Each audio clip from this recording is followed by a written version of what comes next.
Pesona terkesan Maria Magdalena dengan kehadiran Yesus.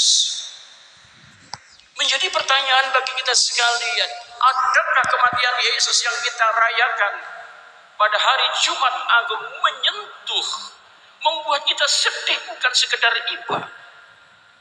Dan adakah kebangkitan Tuhan Yesus juga menyukakan, menggembirakan hati kita? Sungguh dari dalam sangat tergantung bagaimana bangunan relasi iman yang kita bangun sampai hari ini sepanjang hidup hari biasa. Kalau yang kita bangun adalah bangunan iman yang biasa-biasa saja, maka Paskah ini akan berlalu tanpa pesan, tanpa kesan.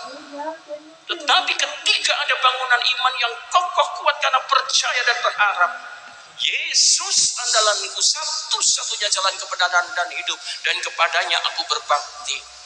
Kematiannya membawa duka cita, tetapi kebangkitannya membawa gairah, sukacita untuk menghadapi hidup ke depan yang masih akan ada banyak prahara kehidupan yang harus kita hadapi. Pagi-pagi buta memberi gambaran keheningan, kegelapan, kesedihan, kesepian. Nada-nada kematian ada di situ, karena pagi-pagi subuh orang belum bangun. Saudara-saudari yang terkasih, Maria Magdalena memberanikan diri berangkat ke kubur, bahkan dia seorang diri. Cintanya kepada Tuhan Yesus mengalahkan ketakutannya, mengalahkan segala sesuatu yang barangkali akan menjadi penghalang untuk berjumpa dengan Yesus. Tetapi apa mau dikata, sampai di depan kubur, batu penutup sudah terguling. Makam kosong. Maria Magdalena sedih sekali. Karena makam kosong berarti Yesus diambil orang. Itu kesimpulan manusiawi. Makam kosong. Yesus tidak ada lagi di situ. Tetapi kacamata iman kekristenan mengajak kita membacanya dengan cara yang lain. Makam kosong bukan akhir hidup Yesus. Yesus yang hilang. Tetapi Yesus sudah berpindah dan hadir dengan cara yang baru. Dia telah mengalahkan kuasa dosa dan maut. Kalau Yesus diambil orang, logikanya kain kafan dan penutup mukanya semua dibawa pasti. Tetapi lihatlah dalam kitab suci, kain kafan dan kain pelut terlipat rapi. Artinya Yesus bebas dari ikatan kain kafan kematian. Dia berjalan, dia pergi seperti waktu-waktu sebelumnya, hanya dalam keadaan lebih mulia. Yang menarik bahwa kemudian berangkatlah murid-murid Yesus. Petrus berangkat. Murid yang lain, kitab suci mengatakan bahwa murid yang lain itu adalah murid-murid yang dikasihi Tuhan Yesus, Yohanes. Petrus sudah tua, Yohanes masih sangat muda. Maka meskipun Petrus berangkat dulu, yang sampai duluan ke makam adalah Yohanes. Karena dia berangkat dan berjalan jauh lebih cepat. Itulah orang-orang muda, jauh lebih cepat. Tetapi ketika sampai di makam, dia tidak masuk. Dia menunggu Petrus datang dan membiarkan Petrus masuk. Sikap hormat orang muda kepada orang tua ditunjukkan dalam kesempatan itu. Senioritas Petrus diakui oleh Yohanes Pembaptis, Yohanes murid kekasih Yesus. Karena apa? Yohanes pernah mendengar pasti bahwa kepada Petrus diserahkan kunci kerajaan surga. Petruslah ketua para rasul. Maka hormat bakti yang muda kepada yang tua disampaikan dalam kesempatan penuh rahmat ini. Barangkali kita diajak untuk juga membudayakan keberanian untuk menghormati sesama, bukan karena tua, bukan karena jabatan, dia adalah pribadi yang dekat dengan Tuhan. Petrus datang dan kemudian dia masuk dan melihat seperti yang diberitakan oleh perempuan itu. Dan pada akhirnya murid yang terkasih itu, Yohanes, ia melihat dan percaya. Melihat dan percaya bahwa Yesus bangkit. Proses dari percaya, dari melihat dan percaya, bukan proses yang singkat. Proses dari melihat sampai percaya bahwa Tuhan yang mati itu bangkit, bukan proses instan. Perlu tahap demi tahap, perlu persiapan. Dan murid Yesus yang terkasih ini melihat dan percaya bukan seperti Thomas harus mempunyai bukti untuk percaya. Karena memang dari awal dia mempunyai relasi yang sungguh dekat, akrab dan mesra dengan Yesus. Kedekatan itu ditunjukkan oleh Yohanes murid terkasih itu. Manakala Yesus disalibkan, satu-satunya murid yang berdiri dekat salib adalah Yohanes. Yang lain pergi tunggang-langgang meninggalkan gelanggang mencari selamat masing-masing.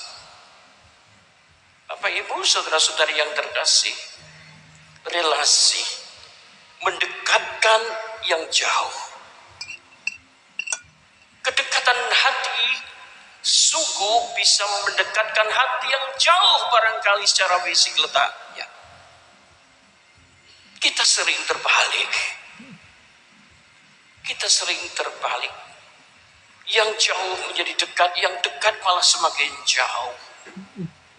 Karena yang bertemu hanya mata, bukan mata hati. Karena yang bersentuhan hanya kehangatan badan, bukan kehangatan hati. Tidak ada relasi yang akrab dan dekat meskipun kita sering berkumpul. Kita sering merasakan kedangkalan relasi itu. Tinggal satu atap, tetapi tidak saling menatap. Tinggal satu rumah, tetapi tidak menjamah apalagi ramah. Ada satu dapur, masak sayur, tetapi tidak saling tegur. Relasi yang dangkal, yang tidak akan membuat orang empati terhadap apa yang terjadi atas diri saudara kita itu. Peristiwa-peristiwa berlalu tanpa pesan, tanpa kesan, dangkal dan hambar. Itulah relasi-relasi yang perlu diperbaharui. Saudara-saudari kita, saudara-saudariku yang terkasih, kita sekalian diundang untuk mengalami Paskah, bukan merayakan Paskah. Perayaan Paskah akan selesai, tetapi pengalaman akan Paskah tidak boleh selesai dan berhenti. Yesus yang bangkit mesti kita alami dalam hidup sehari-hari. Yesus yang bangkit mengajak kita untuk meninggalkan kubur masa lalu yang seringkali beku dan membatu. Tuhan mau kita tinggalkan kegelapan makam masa lalu. Betul bahwa tidak ada orang yang sempurna. Kita pernah jatuh ke dalam lembah kegelapan. Mungkin ada pengalaman jatuh yang begitu dalam. Jangan takut, percaya saja. Di tangan Tuhan sehitam apapun masa lalu kita akan putih menjadi salju, seperti salju. Tuhan Maha membaharui. Jangankan dosa, kematian pun dikalahkan. Bapak Ibu, saudara-saudari yang terkasih, Paskah mengajak kita sekalian untuk bangkit dari kelesuan, bangkit dari iri dan dengki, bangkit dari kemarahan menjadi keramahan, bangkit dari dendam menjadi semangat untuk merangkul dan untuk saling melayani. Tetapi di sana mesti ada kasih, ada pengampunan. Bapak Ibu, saudara-saudari yang terkasih dan seiman dalam Kristus Yesus, mari bangkit bersama Kristus yang sudah bangkit. Tinggalkan dan tanggalkan pakaian lama yang sudah rusak dan usang itu, karena Tuhan sudah menyiapkan pakaian yang baru, pakaian kebangkitan. Gereja ini akan kuat memberikan kesaksian kalau pada hari ini insan-insan beriman ini sungguh mengalami Paskah dan bukan hanya merayakan Paskah.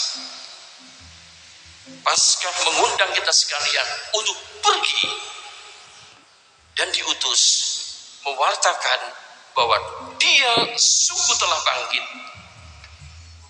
dan bahwa kebangkitan itu telah memberi harapan dan sukacita sepanjang zaman, sepanjang sejarah manusia. Tuhan sudah tidak ada lagi di dalam kubur, tapi Dia tinggalkan warisan sakramen-sakramen dan simbol-simbol rohani, di mana kita boleh melihat kehadirannya. Simbol-simbol tidak akan berbicara banyak tanpa iman. Maka apa yang dilakukan oleh murid yang terkasih, melihat dan percaya, semoga itu menjadi dasar bijak kita untuk tetap percaya akan misteri-misteri hal ihwal sekitar Yesus yang bangkit dan kehadirannya di tengah kita, meskipun kita tidak melihat dengan mata telanjang. Bapak Ibu, saudara-saudari yang terkasih, kita akan membaharui janji baptis. Mari kita ikuti dengan seksama agar kita dilahirkan menjadi manusia baru, manusia-manusia yang telah meninggalkan kubur dan ikut bangkit dan hidup jaya bersama Kristus. Tuhan Yesus memberkati.